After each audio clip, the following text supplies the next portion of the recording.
बच्चों आज हम पढ़ने वाले हैं वो है SN2 अभिक्रिया। SN2 में 2 का मतलब होता है द्वीप अणुक और हमारे पास SN का मतलब होता है नाभिक स्नेही प्रतिस्थापन अभिक्रिया। अगर हम बात करते हैं क्लास 12 की या यूपी बोर्ड की बात करो चाहे सीबीएसई बोर्ड की बात करें, ये टॉपिक आता है जरूर। और अगर हम बात करते हैं किसकी, ऑर्गेनिक केमिस्ट्री की यानी कार्बनिक रसायन की, तो वहाँ पे जो मैकेनिज्म है, जो क्रिया विधि है, 95% से भी जो ऊपर की अभिक्रियाएं हैं उन सभी में लगभग SN2 ही लगती है। बस यहाँ पे प्रॉब्लम हमारे पास ये आती है कि हम रिएक्शन को देख के पहचान नहीं पाते कि यहाँ पे SN2 लगेगी या नहीं लगेगी। तो आज हम इस टॉपिक को पूरा डिटेल में पढ़ने वाले हैं, क्वेश्चंस करने वाले हैं ताकि आपको इजीली समझ में आ जाए। देखिए SN2 का मतलब है कि जब RX की रिएक्शन, RX में R का मतलब एल्किल समूह है और X का मतलब हेलोजन है। जब RX की क्रिया हम जलीय KOH के साथ कराते हैं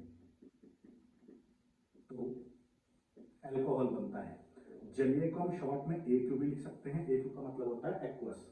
तो सिंपल सी बात है, यहाँ पे K और X बाहर होगा और बचा क्या R और OH, तो ये अल्कोहल बन जाएगा। यानी कहीं ना कहीं किसके जैसा है, कहीं ना कहीं SN1 के जैसा है। पर SN1 के जैसा भी नहीं मान सकते क्योंकि नाम क्या है, SN2 है।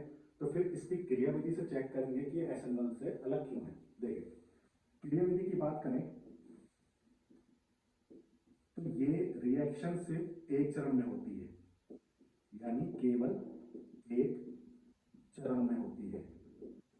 जबकि हम बात करें SN1 की, तो SN1 की जो क्रियाविधि थी वो 2 चरण में होती थी। तो दोनों में अंतर यह है, इसमें चरण सिर्फ एक ही होगा यानी स्टेप एक ही होगा, और SN1 में जो स्टेप होते हैं वो 2 होते हैं। अच्छा अब देखिए, हम बात कर रहे हैं RX की और KOH की। सबसे पहले क्या हुआ, K और OH ब्रेक हुआ तो क्या बना, K प्लस और OH माइनस बना। जिसके पास माइनस का चार्ज होता है उसको हम क्या बोलते हैं, Nu माइनस बोलते हैं, यानी न्यूक्लियोफाइल बोलते हैं या नाभिक स्नेही अभिकर्मक बोलते हैं। अब इस पर माइनस का चार्ज है तो सिंपल सी बात है, हमें प्लस का चार्ज चाहिए। तो हमारे पास कौन है, RX। R मान लेते हैं हमारे पास कौन है, CH3। X मान लेते हैं हमारे पास कौन है, Cl। अब सबको पता है कि Cl नेगेटिव ज्यादा होता है एज कम्पेयर टू कार्बन, तो इस पर नेगेटिव होगा, इस पर कैसा होगा, पॉजिटिव। इसका मतलब OH माइनस की रिएक्शन किसके साथ होगी, CH3 के साथ होगी। तो हमारे पास ये हो गया OH माइनस। अब बात जो आपको यहाँ ध्यान रखनी है और जितनी भी रिएक्शन आप करोगे वहां भी आपको ध्यान रखनी है कि जो SN2 रिएक्शन होती है इसमें 100% बैक साइड अटैक होता है। इस चीज को ध्यान रखेंगे, यानी जो आक्रमण होगा वो हमेशा बैक साइड होगा, इस चीज का ध्यान रखेंगे। बैक साइड का मतलब क्या है, OH माइनस का अटैक पीछे से होगा, ऐसे, ये ध्यान रखना। फ्रंट साइड से क्यों नहीं होगा, क्योंकि Cl पे चार्ज कैसा होता है, माइनस का, तो कार्बन पे चार्ज कैसा होगा, प्लस का, तो माइनस माइनस के बीच में क्या होगा, प्रतिकर्षण होगा। इसका मतलब है ये आगे से नहीं आ सकता है, इसका मतलब ये हमेशा कहां से आएगा, पीछे से आएगा। तो जब OH माइनस पीछे से आया तो क्या बना कि CH3 को हम ऐसे लिख सकते हैं, C, हमारे पास हो गया H, H और ये हो गया H। तो इस CH3 को हम ऐसे लिख सकते हैं। OH माइनस बैक साइड से आया है तो मैंने इसको डॉटेड लाइन में लिख दिया OH। यहाँ पे Cl अभी बाकी है तो डॉटेड लाइन में लिख दिया Cl और इसको मैंने ब्रैकेट में कर लिया। अब इसका मतलब क्या है, इसका मतलब है कि कार्बन बनाता है 4 बंध। यहाँ पे कार्बन के पास 1 2 3 ही बंध हैं और बाकी डॉटेड लाइन में है। इनको भी बंध मान ले तो टोटल 5 बंध हो जाएंगे। तो ध्यान रखना, इस डॉटेड लाइन का मतलब है कि Cl का बंध धीरे धीरे टूट रहा है और OH का बंध धीरे धीरे बन रहा है। इसको हम बोलते हैं ट्रांजिशन स्टेट, यानी शॉर्ट में लिखते हैं इसको TS। तो इसको बोलते हैं ट्रांजिशन स्टेट या एक्टिवेटेड कॉम्प्लेक्स भी बोलते हैं। इसका मतलब है ये स्टेट बीच में बनती है थोड़े समय के लिए, मतलब ये कैसा होता है, अस्थायी होता है, यानी अब ये टूटेगा। अब ये टूटेगा तो कैसे होगा, जब Cl का बंध पूर्ण रूप से टूट जाएगा तो Cl माइनस तो बाहर आ गया, ठीक है। जब OH का बंध पूरा बन जाएगा तो क्या बन जाएगा, CH3OH। तो ये CH3OH बन जाएगा और यहां से Cl माइनस बाहर हो जाएगा। अब बात करते हैं कि अल्कोहल तो बन गया, ये रहा, साथ में क्या बनेगा, KX। तो X तो ये रहा हेलोजन यानी Cl माइनस। अब हमारे पास क्या बाकी है, K प्लस बाकी है, तो इसकी रिएक्शन हम लास्ट में K प्लस के साथ कर देंगे तो ये क्या बन जाएगा, K से बन जाएगा। अब यहां से आपको क्या बात याद रखनी है, देखें मैंने बोला SN2 सिर्फ एक स्टेप में यानी एक चरण में होती है, इसका मतलब अगर SN2 एक ही स्टेप में हो रही है तो इस अभिक्रिया का जो वेग होगा, इस अभिक्रिया का जो वेग होगा वो समानुपाती होगा RX के और साथ साथ में OH माइनस के। तो वेग जो है वो समानुपाती हो गया RX के और साथ साथ में OH माइनस, OH माइनस मतलब MU माइनस, इन दोनों के समानुपाती का साइन हट जाएगा तो वेग इक्वल टू क्या आ जाएगा के को हम क्या बोलते हैं वेग स्थिरांक, ये हो गया RX और ये हो गया MU माइनस। अब जरा ध्यान से देखें तो आपने कोटि पढ़ा होगा, कोटि में क्या था कि जो हमारे पास वेग नियम होता है उसमें सांद्रता की जो पावर होती है, जो घात होती है, उसका जो योग होता है उसको हम क्या बोलते हैं कोटि। RX की पावर कितनी है 1, MU माइनस की पावर कितनी है 1, तो 1 प्लस 1 जोड़ के क्या है 2, इसका मतलब हम इसको SN2 बोलेंगे। SN1 में क्या था, SN1 में MU माइनस यहाँ पे नहीं था, सिर्फ RX था, इसका मतलब RX की पावर 1 है तो वहां हमने उसको नाम SN1 दिया था। तो यहाँ से देख के समझ में आता है कि जो अभिक्रिया का वेग होगा वो RX के ऊपर और MU माइनस दोनों के ऊपर डिपेंड करेगा। तो आई होप यहाँ तक आपको चीजें समझ में आई होगी। बस इस चीज का ध्यान रखना कि SN2 में हमेशा क्या होगा 100% बैक साइड अटैक होगा। अब बात करते हैं हम ये कैसे चेक करें कि कहाँ SN2 रिएक्शन फास्ट होगी और कहाँ स्लो होगी। तो एक क्रिया विधि है SN2 की, इस चीज को ध्यान रखना। अब देखें, अब हम बात करते हैं कि क्या क्या कारक हैं जिनसे हम चेक कर सकते हैं कि कहाँ SN2 फास्ट होगी और कहाँ SN2 स्लो होगी। जैसे कारक हमने SN1 में पढ़े हैं सेम वैसे हम पढ़ेंगे SN2 में, ताकि कोई प्रॉब्लम ना आए, एक एक करके चीजों को देखते चलेंगे। जैसे कारक की बात करें, कारक नंबर 1, कारक नंबर 1 में हमारे पास है अभिकारक। अभिकारक का मतलब है जो RX है उसमें RX में जो R है वो R कौन होना चाहिए, तो नंबर 1 पे बेंजीन समूह आता है, ये ध्यान रखना। मतलब जहां पे बेंजीन समूह होगा वहां पे SN2 रिएक्शन फास्ट होगी। इसके बाद सेकंड नंबर पे एल्डिल समूह है। अगर आपने SN1 नहीं पढ़ी है तो पहले आप वो जाके पढ़ लेना ताकि आपको समझ में आ जाए। SN1 में भी पहले बेंजीन आता है फिर एल्डिल समूह आता है। तो ये कौन सा हो गया बेंजीन और हमारे पास हो गया एल्डिल समूह। अच्छा, अब बात आती है कि SN2 रिएक्शन में क्या होगा 100% बैक साइड अटैक होगा। तो अब एक सोचने वाली बात है, भीड़ भड़ाका जितना ज्यादा होगा, RX में R की बात कर रहे हैं, R में भीड़ भड़ाका जितना ज्यादा होगा तो back side attack MU minus नहीं कर पाएगा। इसका मतलब है MU माइनस अटैक सबसे बढ़िया कहाँ करेगा, जहां पे भीड़ भाड़ कम होगी। सबको पता है कि हमारे पास 3 डिग्री 2 डिग्री 1 डिग्री और मैथिल समूह होता है। तो हम सबसे पहले मैथिल लिखेंगे, यानी यहाँ पे SN2 सबसे फास्ट होगी। इसके बाद हम लिखेंगे 1 डिग्री, इसके बाद हम लिखेंगे 2 डिग्री और लास्ट में क्या लिखेंगे 3 डिग्री। तो ये हमारे पास हो गए R, ये मैथिल है, ये 1 डिग्री है, ये 2 डिग्री है और ये 3 डिग्री है। अगर आप ध्यान से देखें तो सबसे ज्यादा जो भीड़ है वो कहाँ है 3 में है। इसका मतलब यहाँ पे MU माइनस अटैक नहीं कर पाएगा। इसका मतलब यहाँ पे रिएक्शन कैसी होगी, मंद होगी यानी स्लो होगी। अब हम बात करते हैं इन चारों की, तो इन चारों में भीड़ कहाँ कम है, भीड़ यहाँ कम है। इसका मतलब यहाँ पे रिएक्शन सबसे फास्ट होगी। और एक शॉर्ट एंड ट्रिक देखें, शॉर्ट एंड ट्रिक ये है कि जो SN1 होती है उसके लिए क्रम होता है 3 डिग्री 2 डिग्री 1 डिग्री और मैथिल। SN2 की बात करते हैं तो ये उल्टा हो जाता है, मैथिल 1 डिग्री 2 डिग्री और 3 डिग्री। तो दोनों में से एक को याद कर लेना, दूसरा उसका उल्टा होगा। यानी SN1 3 वाले में सबसे फास्ट होगी, मैथिल में सबसे स्लो होगी। SN2 मैथिल में सबसे फास्ट होगी और 3 में सबसे स्लो होगी। चलिए सेकंड में बात करते हैं निकलने वाला समूह। निकलने वाला समूह, अब निकलने वाले समूह का मतलब क्या है, तुमने भी क्या किया था RX लिया था, यहाँ से X बाहर हुआ था जब यहाँ पे MU माइनस ने बैक साइड अटैक किया था तो X बाहर हुआ था। अब ये X जितनी जल्दी बाहर होगा उतनी रिएक्शन क्या होगी, फास्ट होगी। तो सबसे पहले हम बात करें हेलोजन की, तो सबने पढ़ा है FCl Br और I। तो I का साइज सबसे बड़ा होता है, F का साइज सबसे छोटा होता है। अगर I का साइज सबसे बड़ा होगा तो बंध की लंबाई कैसी होगी, ज्यादा होगी। यानी लंबे बंध कैसे होते हैं, कमजोर होते हैं और आसानी से टूट जाते हैं। इसका मतलब है I माइनस सबसे पहले निकलेगा। इसके बाद Br माइनस, फिर Cl माइनस और फिर F माइनस। अब यहाँ से आपको क्या याद करना है, SN1 में हमने जब पढ़ा था निकलने वाला समूह, तो SN1 का जो क्रम है और SN2 का जो क्रम है निकलने वाले समूह का वो सेम होता है, इस चीज को ध्यान रखना। यानी ये क्रम SN1 में भी है। बात करते हैं तीसरा। तीसरा हमारे पास है नाभिक स्नेही अभिकर्मक। नाभिक स्नेही अभिकर्मक। नाभिक स्नेही अभिकर्मक का मतलब बात कर रहे हैं Nu माइनस की। तो अभी तुमने पढ़ा कि जो वेग होता है वो समानुपाती होता है Rx के और Nu माइनस के। तो समानुपाती अगर वेग है, इसका मतलब है Nu माइनस की सांद्रता का प्रभाव पड़ेगा, यानी Nu माइनस जितना प्रबल होगा रिएक्शन उतनी फास्ट होगी, और Nu माइनस जितना दुर्बल होगा उतनी रिएक्शन स्लो होगी। जैसे बात करते हैं Nu माइनस, अगर ये प्रबल है तो रिएक्शन कैसी होगी, तीव्र। अगर Nu माइनस दुर्बल है तो रिएक्शन कैसी होगी, मंद। अब बात आती है कि हमें कैसे पता कि जो Nu माइनस है वो प्रबल है या दुर्बल है।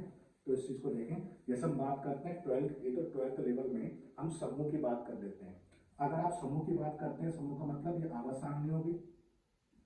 आवर्त सारणी में ये क्या होगा, हमारे पास आवर्त, और ये हमारे पास क्या होगा, समूह। तो जब समूह में ऊपर से नीचे की तरफ जाते हैं तो Nu माइनस की जो पावर है वो बढ़ती है, यानी प्रबलता बढ़ती है। प्रबलता बढ़ती है, इसका मतलब है ऊपर वालों की प्रबलता कम होगी यानी दुर्बल होंगे, और नीचे वाले कैसे होंगे, प्रबल होंगे। जैसे मैं एग्जांपल ले लेता हूँ, एक हमारे पास है OH माइनस, हमारे पास है SH माइनस, और पूछा जा रहा है दोनों में से Nu माइनस की पावर किसकी अधिक होगी, OH माइनस की या SH माइनस की। अब बात करते हैं O और S की, तो सबने पढ़ा होगा समूह नंबर 16। 16 में कौन आता है, O S SC TE PO। ठीक है। अब समूह में ऊपर से नीचे तरफ जाएंगे तो प्रबलता क्या बढ़ेगी। हमें O और S दिया है, तो इन दोनों की बात करें तो S नीचे है, S की प्रबलता ज्यादा होगी, यानी S की Nu माइनस पावर ज्यादा होगी। इसका मतलब ये वाली रिएक्शन जो होगी वो फास्ट होगी और ये वाली स्लो होगी। एग्जांपल के लिए मान लो मेरे पास लिखा है CH3Cl, यहाँ लिखा है CH3Cl plus OH minus plus SH minus, और अब होगा क्या, CH3OH बनेगा, Cl बाहर हो जाएगा, मतलब OH माइनस का अटैक बैक साइड होगा, ये बाहर हो जाएगा, तो Cl माइनस बाहर। अब OH CH3 के पास आ गया तो क्या बन गया, CH3OH। SCH back side attack हुआ, ये बाहर हो गया, तो Cl माइनस बाहर, तो क्या बन जाएगा, CH3SH बन जाएगा। जो हमारे पास OH है, इस OH को हम बोलते हैं एल्कोहल, और जो SH है सल्फर है, इसको हम बोलते हैं थाइयोल। ठीक है, इसे एल्कोहल और इसे थाइयोल। अब पूछा जा रहा है दोनों में से कौन सी रिएक्शन तीव्र होगी यानी फास्ट होगी। तो फास्ट कौन सी होगी, RX दोनों में सेम है, यानी इससे हम चेक नहीं कर सकते, दोनों में मैथिल समूह है, यानी ये रहा, इससे चेक नहीं होगा। तो बचा कौन, ये और ये। इन दोनों की बात करते हैं तो पावर ज्यादा किसकी होगी, सल्फर की। सल्फर की पावर ज्यादा होगी, इसका मतलब ये वाली रिएक्शन जो होगी वो फास्ट होगी। तो आई होप यहाँ तक आपको समझ में आया होगा। अब बात करते हैं विलायक की। तो विलायक जो आपने SN1 में यूज किए थे वो यूज किए थे ध्रुवीय प्रोटीन। तो यहां हम यूज करेंगे विलायक का, तो विलायक हम इसको लेंगे अध्रुवीय। विलायक हम इसमें यूज करेंगे ध्रुवीय अप्रोटिक। अब ध्रुवीय का मतलब होता है जिसपे प्लस माइनस का चार्ज होता है, उसको हम क्या बोलते हैं, ध्रुवीय। प्लस माइनस का चार्ज का मतलब आंशिक प्लस और आंशिक माइनस। अप्रोटिक, प्रोटिक का मतलब होता है H प्लस, तो अप्रोटिक का मतलब है H प्लस नहीं होना चाहिए, मतलब ध्रुवीय तो हो परंतु अप्रोटिक होना चाहिए। एग्जाम्पल के लिए बात करते हैं, जैसे DMSO, इसका नाम है डाई मैथिल सल्फोक्साइड। सल्फोक्साइड, तो ये इसका नाम है। संरचना की बात करें तो ये सल्फर हो गया, ये हो गया CH3 और S पे डबल बॉन्ड O, तो ये हो गया डाई मैथिल सल्फोक्साइड। O और S की बात करते हैं तो नेगेटिव ज्यादा कौन होता है, ऑक्सीजन होता है, तो इस पर आंशिक नेगेटिव और इस पर आंशिक पॉजिटिव आ जाएगा। इसका मतलब ध्रुवीय तो ये है यानी प्लस माइनस का चार्ज है, पर एप्रोटिक का मतलब है यहाँ पे H प्लस नहीं है। जिस हम बात करते हैं पानी की, तो पानी में हम बात करते हैं O और H में नेगेटिव ज्यादा कौन है, ऑक्सीजन है, तो इस पर प्लस होगा, तो इस पर आंशिक प्लस आंशिक प्लस, प्लस कितने हो गए, दो, तो इस पर दो आंशिक माइनस आ जाएगा। तो ध्रुवीय तो है प्लस माइनस चार्ज का तो है, और साथ में H प्लस है प्रोटिक है, परंतु यहाँ भी ध्रुवीय है पर यहाँ पे H नहीं है, इसका मतलब क्या है, एप्रोटिक है। तो अब बात करते हैं बोर्ड की। तो बोर्ड में आपको डायरेक्टली याद करना है कि जो SN1 है और जो SN2 है उसमें सीधा डायरेक्ट विलायक पूछा जाता है। तो आप ध्यान रखना SN1 में हम कौन से विलायक यूज करेंगे, ध्रुवीय प्रोटिक, और SN2 में हम कौन से यूज करेंगे, ध्रुवीय एप्रोटिक यूज करेंगे। तो यहाँ से डायरेक्टली क्वेश्चन आता है। ये वाला क्वेश्चन मैंने आपको बता ही दिया। अब इन दोनों पे बेस क्वेश्चन जो है वो देख लेते हैं कि कैसे कैसे आएंगे। देखिए जैसे क्वेश्चन आपको दिया है, निम्न में SN2 अभिक्रिया किसमें तीव्र हो। तो आपको ये बताना है निम्न में से कौन से जो रिएक्शन है उसमें SN2 सबसे फास्ट होगी। तो पहला आपको दिया है CH3Cl, सेकेंड दिया है CH3CHCl और ये CH3, थर्ड आपको दिया है CH3CH3 CH3 और Cl, ऑप्शन सी। अब इन तीनों की बात करते हैं तो आपको जो क्वेश्चन सॉल्व करने हैं कि SN2 कहाँ फास्ट होगी कहाँ स्लो होगी, तो ये दो है, या तो इससे सॉल्व होगा या तो इससे सॉल्व होगा। अब ध्यान रखना अगर इससे सॉल्व नहीं हो रहा है तो इससे होगा, और इससे नहीं हो रहा है तो इससे होगा, बस आपको ये ध्यान रखना है। देखें CH Cl तीनों में कॉमन है, यानी इससे सॉल्व नहीं होगा क्योंकि ये तीनों में ही कॉमन है। अब बचा क्या, अभिकारक। अभिकारक में चेक करें तो ये और ये दोनों नहीं है तो हट गए, बचे ये CH3 ये आ रहा है, ये वाला जो पार्ट है 2 डिग्री ये यहाँ आ रहा है, और ये 3 डिग्री वाला पार्ट यहाँ आ रहा है। तो SN2 किसमें फास्ट होगी, मैथिल 1 2 3, देख सकते हैं मैथिल 1 2 3।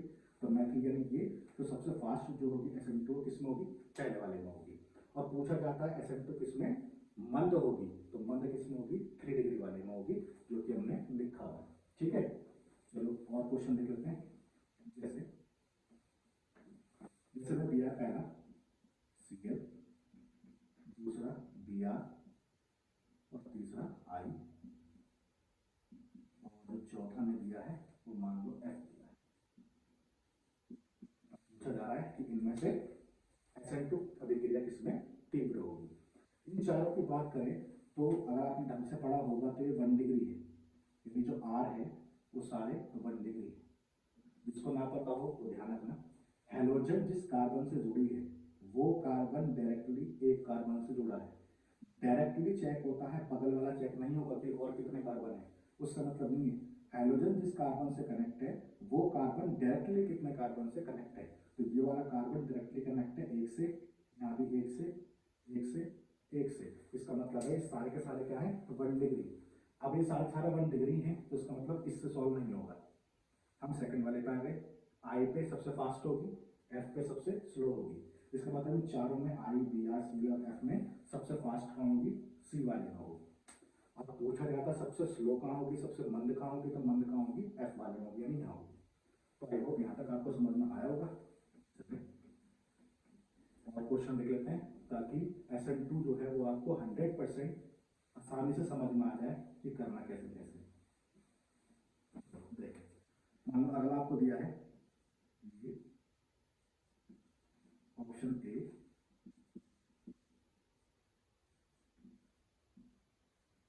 ऑप्शन बी,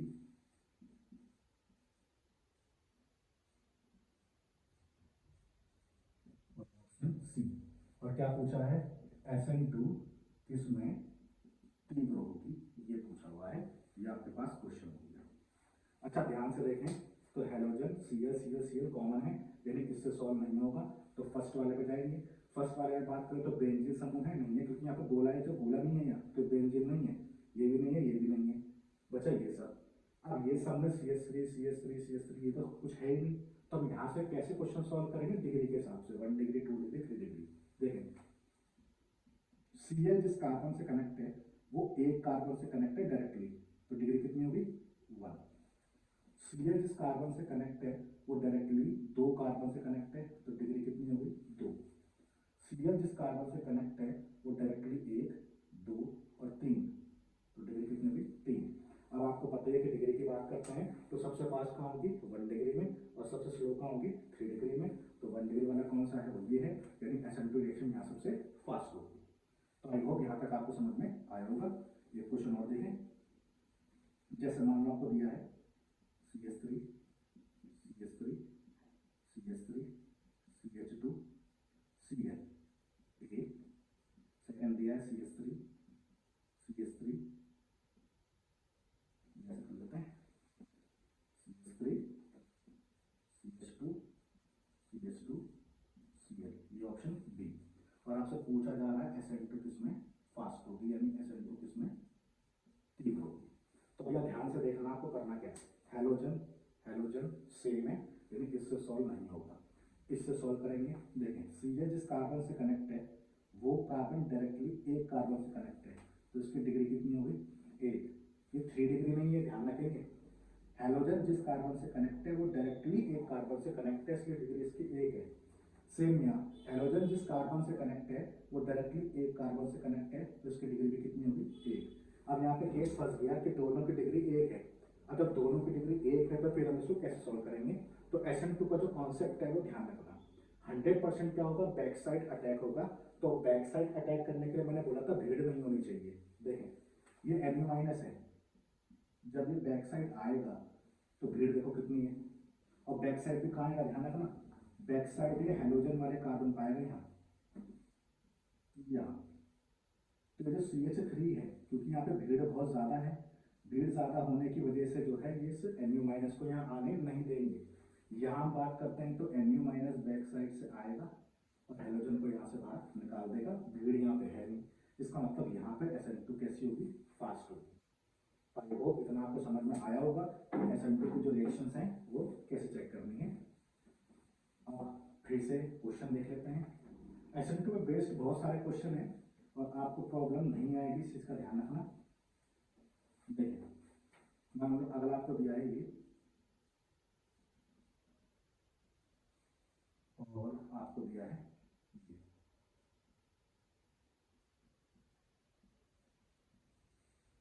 अब इसकी बात करते हैं कि यहाँ पे SN2 कहाँ पे फास्ट होगी, ये आपको चेक करना है।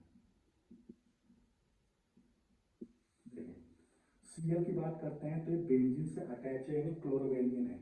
आपने पढ़ा होगा कि जो क्लोरोबेंजीन होता है उसमें जो Cl के लोन पेयर हैं वो रेजोनेंस में होते हैं। जब ये रेजोनेंस में जाएगा तो यहाँ पे डबल बॉन्ड बनेगा। यहाँ बात कर लेते हैं, Cl पे लोन पेयर होते हैं हमें पता है, परंतु बराबर में बात करें तो डबल बॉन्ड यहाँ पे नहीं है, इसका मतलब यहाँ पे रेजोनेंस नहीं होगा। इसका मतलब यहाँ पे रेजोनेंस होगा तो डबल बॉन्ड बनेगा। अब डबल बॉन्ड यहाँ पे है और यहाँ पे कौन सा बॉन्ड है, सिंगल बॉन्ड है, मतलब यहाँ पे रेजोनेंस नहीं है, अनुनाद नहीं है, तो यहाँ पे सिंगल बॉन्ड है। इसका मतलब तुमने पढ़ा होगा बंद ऊर्जा। बंद ऊर्जा का मतलब बंद को तोड़ने के लिए जो ऊर्जा हम देते हैं उसको हम क्या बोलते हैं, बंद ऊर्जा बोलते हैं। और आपने पढ़ा होगा कि बंद तोड़ने की बात करें तो सिंगल जो बंद होता है वो सबसे जल्दी टूटता है, उसके बाद डबल वाला और उसके बाद ट्रिपल वाला। तो यहाँ पे सिंगल बंद है, यहाँ पे डबल बनेगा, तो ये वाला बंद सबसे जल्दी टूटेगा। इसका मतलब यहाँ पे SN2 सबसे फास्ट होगी और यहाँ पे सबसे स्लो होगी। तो आई होप ये क्वेश्चन आपको समझ में आया होगा। अगला देखें, अगला मान लो आपके पास ये दिया है CH2Cl, ऑप्शन ए और ऑप्शन जो बी है उसमें आपको दो बेंजीन दी गई हैं, एक ये हो गई और एक ये हो गई। ऑप्शन नंबर बी और ऑप्शन नंबर जो सी है उसमें जो आपको बेंजीन दी गई हैं वो 3 दी गई हैं, तो एक बेंजीन ये और एक बेंजीन ये हो गई, और यहाँ पे हमारे पास क्या हो गया, Cl हो गया। और सेम आपसे पूछा है कि जो SN2 होगी वो कहाँ पे फास्ट होगी, यानी कहाँ पे तीव्र होगी, ये आपको बताना है। अच्छा देखें, इन सभी की बात करें तो इस क्वेश्चन को आप इजीली सॉल्व कर सकते हैं, किसकी हेल्प से, बैक साइड अटैक की हेल्प से, यानी भीड़ भड़ाके वाले की हेल्प से हम इसको चेक कर सकते हैं। अब आपको पता ही है भीड़ सबसे ज़्यादा कहाँ है, भीड़ सबसे ज़्यादा यहाँ है, इसका मतलब यहाँ पे रिएक्शन सबसे स्लो होगी। भीड़ सबसे कम कहाँ है, यहाँ है, इसका मतलब यहाँ पे रिएक्शन सबसे फास्ट होगी। इसका मतलब तीनों में SN2 सबसे फास्ट कहाँ होगी, यहाँ होगी, और सबसे स्लो अगर पूछा जाए तो कहाँ होगी, वो यहाँ होगी। तो आई होप SN2 के जितने भी क्वेश्चन हैं वो आपको धीरे धीरे करके समझ में आ रहे होंगे। एक क्वेश्चन और देख लेते हैं ताकि आपको SN2 पर बेस्ड कोई भी जो प्रॉब्लम है वो ना आए। देखें, मान लो आपको क्वेश्चन दिया गया है CH3Cl, ऑप्शन ए, आपको दिया गया है CH2 double bond CH, CH2Cl, option B, और आपसे पूछा है कि SN2 किसमें फास्ट होगी यानी किसमें तीव्र होगी। तो यह ध्यान से देखें, तो ये मैथिल समूह है यानी ये रहा, और ये वाला जो समूह है ये एलिल है यानी ये रहा। तो इसका मतलब क्या है, आपको डायरेक्टली देख के समझ में आ रहा है कि यहाँ वाले पे रिएक्शन सबसे फास्ट होगी। हेलोजन Cl सेम है यानी इससे क्वेश्चन सॉल्व नहीं होगा। इसका मतलब इन दोनों में फास्ट कौन सी होगी, ये होगी। ठीक है, तो आई होप यहाँ तक आपको समझ में आया होगा। अब बात करते हैं बोर्ड में क्वेश्चन कैसे आता है। क्वेश्चन ऐसा आता है कि जो SN2 अभिक्रिया है वो क्या होती है और इसकी क्रियाविधि भी लिखिए। तो आपको रिएक्शन भी लिखनी पड़ेगी और उसकी क्रियाविधि भी लिखनी पड़ेगी। अगर बाई चांस ऐसे नहीं आया तो फिर क्वेश्चन कैसा आएगा, ऑप्शन में आ सकता है मल्टीपल में, निम्न में से कौन SN2 अभिक्रिया तीव्र देगा या मंद देगा। अगर ऐसे भी नहीं आएगा तो फिर एक चीज और है, देखें मैं पूरा क्वेश्चन ही लिख देता हूँ कि पेपर में कैसे आता है। उसमें SN1 हो या SN2 हो, दोनों ही आ जाते हैं, ध्यान रखना। SN1 और SN2 दोनों को एक साथ क्या बोलते हैं, नाभिक स्नेही प्रतिस्थापन अभिक्रिया। इसका मतलब होता है कि ये SN1 भी आ गई इसमें और इसमें SN2 भी आ गई। क्वेश्चन सुने, क्वेश्चन ये है कि नाभिक स्नेही प्रतिस्थापन अभिक्रिया, ठीक है, हेलो एल्केन या हेलो एरीन, किसमें तीव्र होगी। यानी आपको बताना है कि अगर मैं SN1 कराऊं या SN2 कराऊं या शॉर्ट में बोलूं नाभिक स्नेही प्रतिस्थापन अभिक्रिया, तो वो हेलो एल्केन में फास्ट होगी या हेलो एरीन में फास्ट होगी, ये आपको बताना है। देखिए, हेलो एल्केन का मतलब क्या हो गया, RH। हेलो एरीन का मतलब बेंजीन और बेंजीन के ऊपर X, ये हो गया। अब आपको बताना है दोनों में से कौन सी अभिक्रिया जो है वो फास्ट होगी, कौन सी, नाभिक स्नेही प्रतिस्थापन अभिक्रिया, चाहे वो SN1 हो चाहे वो SN2 हो। देखिए X की बात करें तो ये हेलोजन है, हेलोजन के पास लोन पेयर होता है, मान लेते हैं यहाँ पे कौन है, Cl है, तो लोन पेयर से रेजोनेंस में ये पार्टिसिपेट करेगा। जब रेजोनेंस में पार्टिसिपेट करेगा तो संरचना कैसी बनेगी, ये दोनों तो ऐसे के ऐसे रहेंगे, ये बंद किस में चेंज हो जाएगा, माइनस में, यहाँ पे बन जाएगा डबल बॉन्ड X और ये पॉजिटिव। तो रेजोनेंस आपको आता ही होगा। देखें इस हेलोजन पे लोन पे है परंतु यहाँ पे रेजोनेंस यानी डबल बॉन्ड नहीं है, इसका मतलब यहाँ पे रेजोनेंस नहीं होगा। तो ये बंद कौन सा है, एकल बंद है यानी सिंगल बंद है। यहाँ बात करें तो यहाँ जो अब कार्बन और हेलोजन के बीच में बंद है वो कौन सा है, डबल है, इसका मतलब यहाँ पे द्विबंध है। और मैंने अभी आपको बताया है कि सिंगल बंद जो होते हैं, जो एकल बंद होते हैं वो आसानी से टूट जाते हैं। इसका मतलब जब Mu माइनस का बैक साइड अटैक होगा या SN1 अभिक्रिया होगी तो यहाँ पे कोई प्रॉब्लम नहीं आएगी, बंद आसानी से टूट जाएगा। जबकि यहाँ पे डबल बंद है तो डबल बंद को तोड़ना मुश्किल है, इसका मतलब यहाँ पे रिएक्शन कैसी होगी, मंद होगी, और यहाँ पे कैसी होगी, तीव्र होगी। आई थिंक यहाँ तक बात आपको समझ में आई होगी। अच्छा अब देखें इस क्वेश्चन को कैसे चेंज किया जा सकता है। यह R और X में, R का मतलब है एल्किल समूह, एल्किल समूह का मैंने कार्बन ले लिया और ये हेलोजन ले लिया यानी CX बोल दो या हेलोजन ले लो Cl, ऐसे बोल दो। ये बेंजीन का हो गया C और Cl। तो क्वेश्चन ऐसे भी आ सकता है कि हेलो एल्केन में CCl और हेलो एरीन में CCl कौन सी अभिक्रिया जो है वो फास्ट देगा, मतलब नाभिक स्नेही प्रतिस्थापन अभिक्रिया हेलो एल्केन की CCl और हेलो एरीन की CCl किसमें तीव्र होगी या किसमें मंद होगी। तो क्वेश्चन को ऐसे भी थोड़ा घुमाया जा सकता है, इस चीज को ध्यान रखना। अब बात करते हैं कि SN1 और SN2 आपको अच्छे से समझ में आ गई कि हम कैसे चेक करेंगे कहाँ पे रिएक्शन फास्ट होगी कहाँ पे स्लो होगी। तो अब आपको जो ध्यान रखना है वो क्या रखना है कि जो SN1 है और जो SN2 है दोनों में ही ये सारी चीजें आ रही हैं, पर हमें कभी कभी डाउट होता है कि हम कैसे चेक करें कि एग्जैक्टली कौन सी रिएक्शन में हमें कौन सी अभिक्रिया लगानी है, SN1 लगानी है, SN2 लगानी है। तो मैं आपको शॉर्ट हैंड तरीका बता रहा हूँ, उसका यूज कर सकते हैं। जहां भी तुमको 3 डिग्री दिखे वहां SN1 लगा दो, और जहां भी आपको 3 डिग्री के अलावा दिखे वहां पे SN2 लगा दो। ये नॉर्मल कॉन्सेप्ट है, लगभग 99% ये काम करता है, इस चीज का ध्यान रखना। तो आई होप आपको SN2 अभिक्रिया समझ में आई होगी, और SN1 नहीं पड़ी है तो आप प्रीवियस जो वीडियो है उसमें जाके देख सकते हैं।